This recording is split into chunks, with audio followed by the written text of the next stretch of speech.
But the two cases that really got us, first of all, there was a false flag attack in London in 1994, where a car bomb exploded outside the Israeli embassy in the centre of London. Now, I remember this vaguely. This is, we're talking 14 years ago. It's a long time but ago. But it was huge at the time. I mean, it was a huge worldwide story. Yeah, yeah. In fact, there'd been an earlier attack against some Jewish interest section in Buenos Aires earlier that year as well. Similar sort of MO, modus operandi, with a car bomb driven and parked outside that exploded. So in 1994, a car bomb explodes outside the Israeli embassy in London. In London, yeah. Anyone hurt or killed? I don't remember. Very minor injuries, that was all. Okay. Nobody was killed. And it was a very sophisticated device. It appeared to eat itself, eat all the forensics. Now, this is very, very rare. Even the IRA, which is a very sophisticated terrorist organisation, could not make bombs that effective. So it looked like a, sort of fairly technical person had put that together. But what emerged from that, the senior MI5 officer who was in charge of the investigation into it and had seen all the evidence but also all the intelligence, which isn't necessarily admissible in court, wrote his formal assessment at the end of the case. And he said he reckoned that Mossad, the Israeli external intelligence agency, had bombed their own embassy. A sort of controlled explosion outside the embassy. And as I said, that was a senior MI5 officer. That was his formal verdict. If you read that on the internet now, you would say that sounds like some mad conspiracy theory. But it wasn't. This was the official position of MI5. And he said that they did it for two reasons.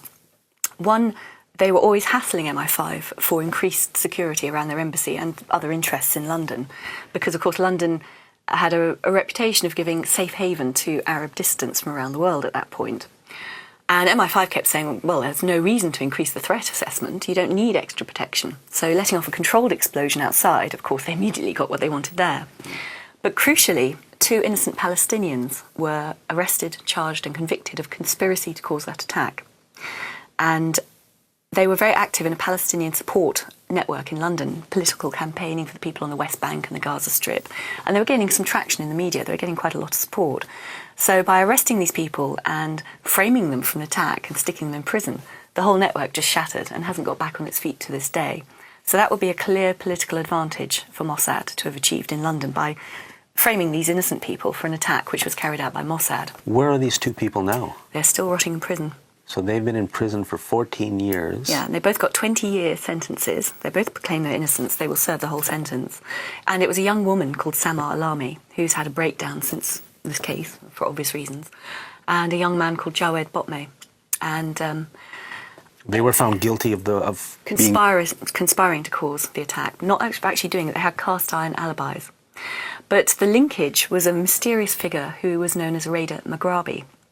And he was a man, apparently Middle Eastern, who befriended many people within this Palestinian support network.